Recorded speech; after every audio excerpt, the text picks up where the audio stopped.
This is the first draft of my visual analysis essay, and this is the format that that you must follow. If it's not formatted this way, I'm not going to grade it. All right. So, first of all, you're going to insert your page number by going to insert page number, and then you're going to write your last name here. I'm using my maiden name. Then you're going to go back and make that Times New Roman 12. Then you're going to put your name, my name, the course number, which is for the 2 o'clock, 21803. For the 3:30 class, it's 21804. And you're going to go ahead and put the due date for this first draft here, 31 October 2021. Next, and again, all of this is in Times Roman 12. You're going to center your title, and underneath you are going to put your picture. Now I'm going to make this smaller so that you can get the gist of it. This is approximately, excuse me, a 5x6 photo. So you don't want to go any more than that because you want to at least get a good part of a paragraph below it. I wouldn't make it much smaller though, because I need for you to be able to see the picture as well as me. Okay, I'm going to go back to the bigger image. Okay, so I went over the instructions on the sections, and this is what it looks like when you follow the instructions. Okay, again, the name of the photo is The Loneliest Job, and yours should also have a name. Put that as your title. The photograph and the photographer. Famed Canadian photographer Ted Grant once said, quote, when you photograph people in color, you photograph their clothes, but when you photograph people in black and white, you photograph their souls. Now, I found that quote and on the internet, and I did check out that this man was a Canadian photographer, so he knows what he's talking about. And I did not cite that because it was something I'm using in my lead. Now, sometimes though, and you'll see in my conclusion that, or my wrap up, that I actually do use one of my sources for a quote, but this is just to get your attention. Perhaps that is what the New York Times photographer George Thames had in mind when he caught President John F. Kennedy hunched over a table behind his desk in the Oval Office. Kennedy had been in office less than 1 month when Thames snapped this historic monument, I'm sorry, masterpiece in February 1961. At that time, one of the pressures bearing down on the president was the Cuban Missile Crisis. Decisions had to be made. Indecision was not an option, and no one knew the potential devastating consequences of a bad decision better than the president. So let's go back and look at the picture again. Let me see if I can make it just a little bigger. Okay, so I'll just focus on this part right here. He's dead center in this picture, okay?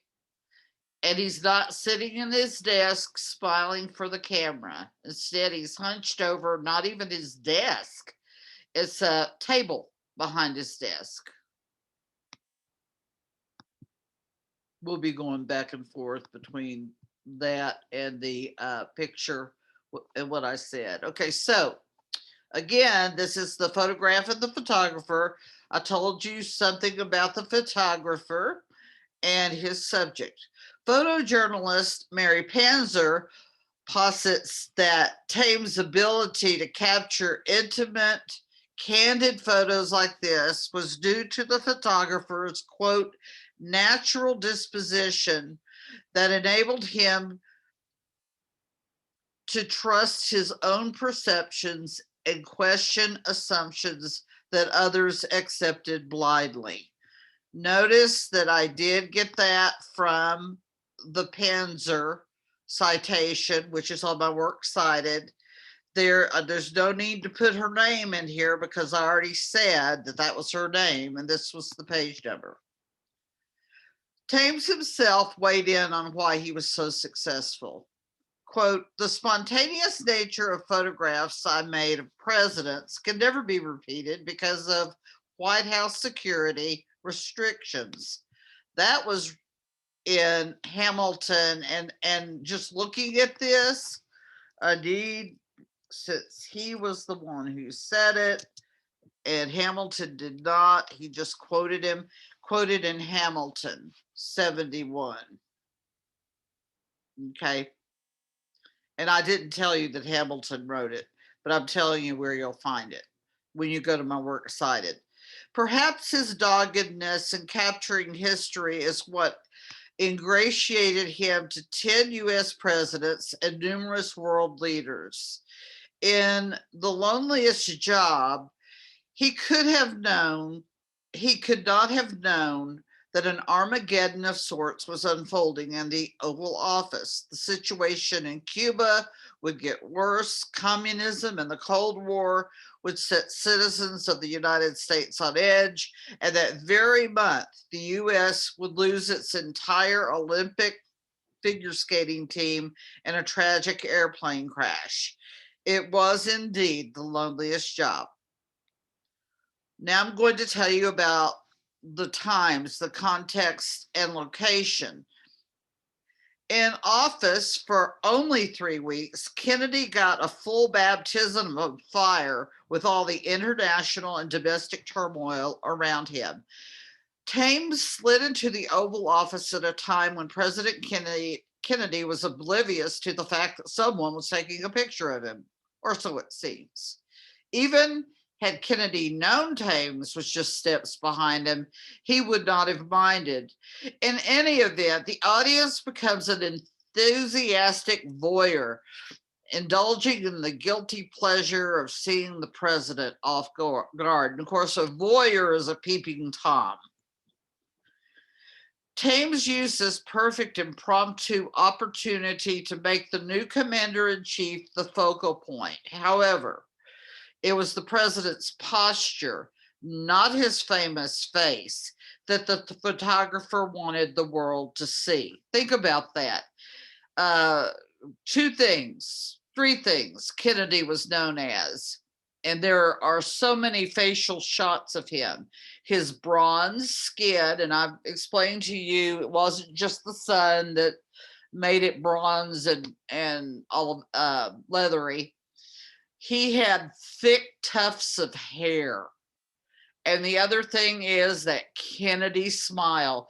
You can see that smile, that toothy grin in all of his brothers, his nieces, his nephews, his grandchildren. They all have that smile. It's famous. In fact, Beto O'Rourke has that smile. When I saw that he had an Irish last name, I wondered if he was somehow related to the Kennedys, but he's not. But he could be. He looks like Michael and Robert. He looks like them. But that's not what Thames wanted you to see. Thames wanted you to feel like you were walking in on something that you shouldn't have seen. Now, I left this like this to show you that I'm going to push that to the next page. Don't let one just hang there, one of the sections. You need to go ahead and put it together with its paragraph as much as possible. So, yeah, that is the case there. Observations. All right, this is where you're going to put your thesis and your main points in observations. So notice 1, 2, 3, 4 paragraphs. Thames' use of lines, grays, and light in his iconic picture convey a meaning of somberness and also sophistication. So I'm going to explain that. Now, how am I going to do it? Together, these 3 techniques enhance the poignancy of the moment. So right here, I put grays instead of color because it is a black and white picture. So these are my three from that chart. Okay, those are my three supporting points. And then this is my thesis. It conveys a meaning of somberness and sophistication. Only one person is in the picture. President John F. Kennedy. Now this is where I'm describing the picture without reading anything into it. He stands in the center of the shot, his back turned to the camera. Thames cleverly uses lines to direct the viewer's attention upward above the head of the president. The open draped windows, flanked by the US flag to his left and presidential flag to his right, force the audience to look upward. Beyond the left and right windows, one can see the grounds of the White House, while the center window is not so much obscured by Kennedy, but by the bright light coming through. A closer look reveals that the president is reading a newspaper. Horizontal lines formed by the window panes divide the picture in half, top and bottom. Also, the picture should be of, and then again, this is my second reading. Also in the picture of the president's, it should be is. Also in the picture is the president's luxurious chair and a table with some sort of machine on it, perhaps a dictaphone. Okay, so let's go back and look at what I just said. I'm going to make it a little bit bigger. And I suppose you could say that these are literal lines. But look at the elongated picture. It's actually a wide view, but what's in the wide view is all lateral. Look at the windows, they're tall, okay? The drapes are pulled back. You can see sheer curtains there. So it makes us look up. Look at also the unfurled flags. Look up. All of this makes us look up. All right. And if you actually look, see where I've got the cursor going across? These lines cut this in half and make us focus. Once we've gotten the big picture, it makes us focus on him, dead center. Okay. You can see part of the lawn over here, maybe some trees over here, but you really can't see through this window. But I'll get to that later.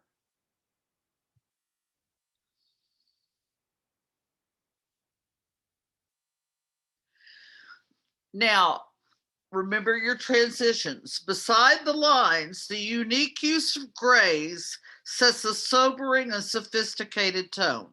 As Ted Grant observed, he's the one that we borrowed the quote from at the beginning, black and white photographs capture a person's soul. Moreover, the graduated shades of gray and complexity.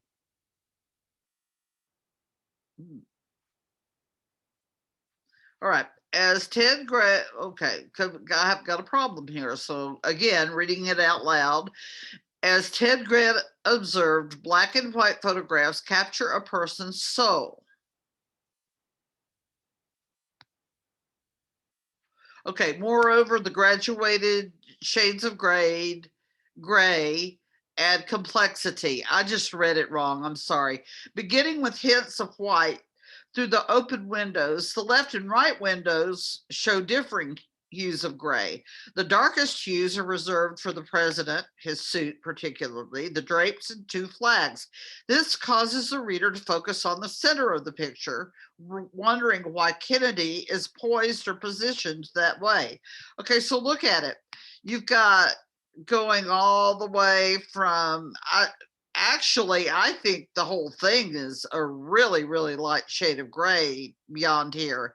And then here's a darker, and then it gets darker, and it gets really darker and really much darker up here. And you look around, this one is just light gray with some darker gray up here. But when you look at it, some of you might say, well, okay, but these are really black. Yeah, I think his suit is black. I think his desk is black. I think the curtains are a dark color. If I'm correct, I think they're a blue color, but I'm not sure. I'd have to go back and look at the Oval Office then because they get to decorate it however they want. Um, but look at all of the different shades of gray in here. They're there, I think, to frame this in the middle. And look at this. It's as if a spotlight is shining on him, dead center, all eyes on him. I think that that's a very, uh, it's very artistic, yes, but it's a creative way to use it. Okay, then I talked about the lines, and I talked about the grays, and now I'm going to talk about the light, which I kind of talked about.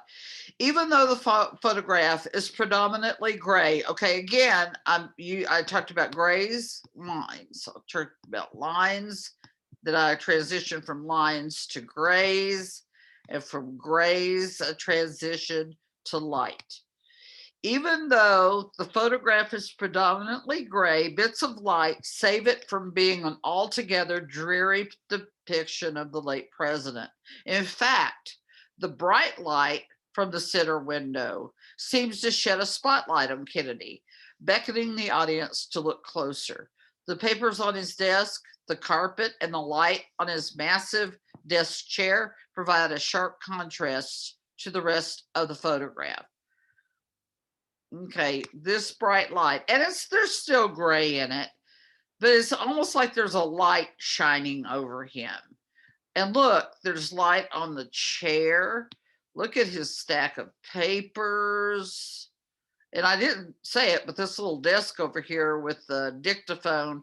Back in those days, people would talk into the dictaphone and then give the tape to their secretary, and the secretary would put on headphones and listen to it, and it was controlled by a foot pedal, much like the old sewing machines. Actually, they probably still are like that, and that's how they dictated their letters. Okay, finally, the message. And I actually have quite a bit in here because it is, after all, an analysis. Knowing the historical context of this photograph, one should easily understand. Now, notice I didn't put I in there. I don't have you in there. I don't have any first or second person. Take it out. Just say one, or a person, or the viewer, or the audience. Many ways to say what you need to say. Developed his, okay, knowing the historical context of this photograph, one should easily understand why George Thames developed this as a black and white picture. It was a somber time in the United States history, but it was also a time known as Camelot. Based on the story of King Arthur and the Knights of the Round Table, Kennedy, his young wife, and his two little children became a kingdom unto themselves. They were regarded as American royalty, and even today, surviving members of the Kennedy clan are still referred to as a type of monarchy. Even though Kennedy was a charismatic, highly intelligent, and a beloved war hero, his administration faced many hurdles. This picture symbolizes the present and the future. The space program, specifically sending a man to the moon by 1969, was a gleam in his eyes then. He could not have known that he would not be alive in 1969 to see his dream come true, as he predicted. Later that month, the U.S. would lose its entire Olympic figure skating team in a tragic plane crash. Weeks after that, he would launch the Peace Corps. But later that year, dozens of people would be slaughtered during the Bay of Pigs.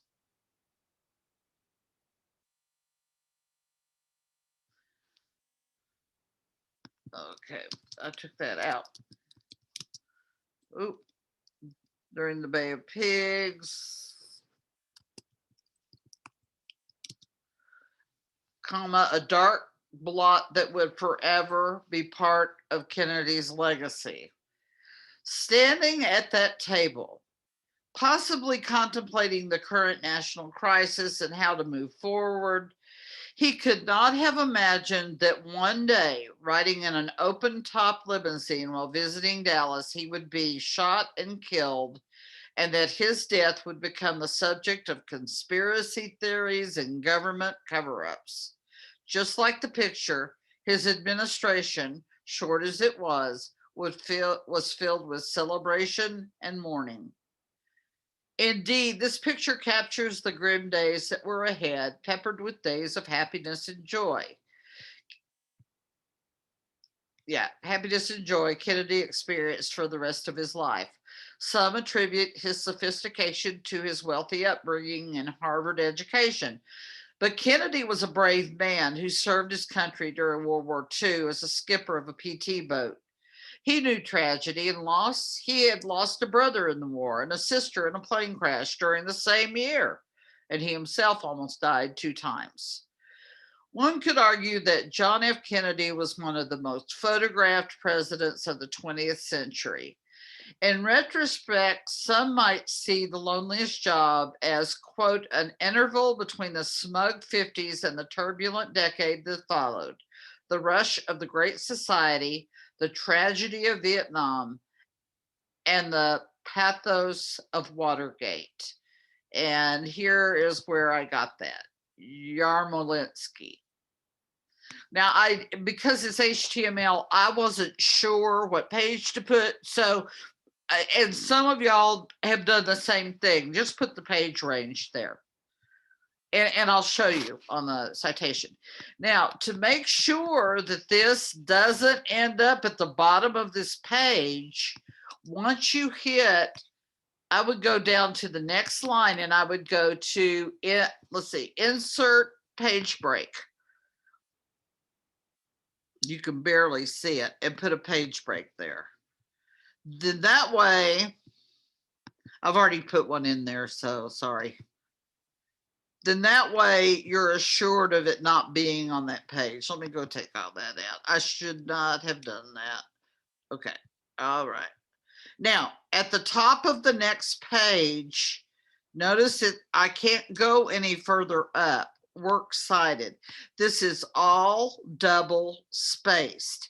Now, when I show this to you next week, I'm going to put my changes in red, and you may see more. I'd like for you to have 4 or 5. So let's try to get 5. But again, if you can find some during your first draft, that's fine. If you've decided you found other things on Academic Search Complete that could help you more than the ones that I led you to, then do that. Okay, so remember, you're going to type this in. And what I did is I copied and pasted it from Academic Search Complete when I emailed a copy of it to myself. So you're going to do that. You're going to go to paragraph. You're going to make sure everything's at 0. You're going to hit it should be on double space, but you're going to hit hanging. But you could actually copy and paste all of them there, and then go back and format it. But just highlighting all of it, changing the font to Times New Roman 12. And let's see what else. Yeah, and then doing this right here. Paragraph. Oh, see, I lost something there. And then double, and then hanging. It doesn't like that I'm doing this again. Okay. Okay. Just notice there's equal space between these lines and between the entries. H comes before P comes before Y. This is the last page. I want yours to look exactly like this. Notice that when I do a search, well, actually, it's so short that I could go ahead and do it. I did not cite the first quote, but I did cite this one, and it's Panzer 70. So let's make sure that Miss Holland isn't just urging, stop lying. Okay, so see, it's page 70. All right, good. All right, so that's one.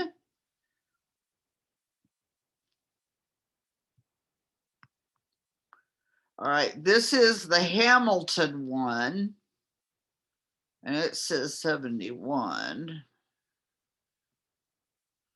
Okay. And again, because I quoted Thames, I have to say QTD, period. Please, please, please go back and look at this. You can pause this. You might want to kind of read back over it. You might want to look at it while you're typing your own, but you're welcome to replay, pause, rewind, fast forward this video to help you. Okay, and then of course the last one I told you was this one, Yarmolinsky, and I don't know which page it was on. I tried to see, but an HTML isn't going to tell you. Also, make sure that you have put in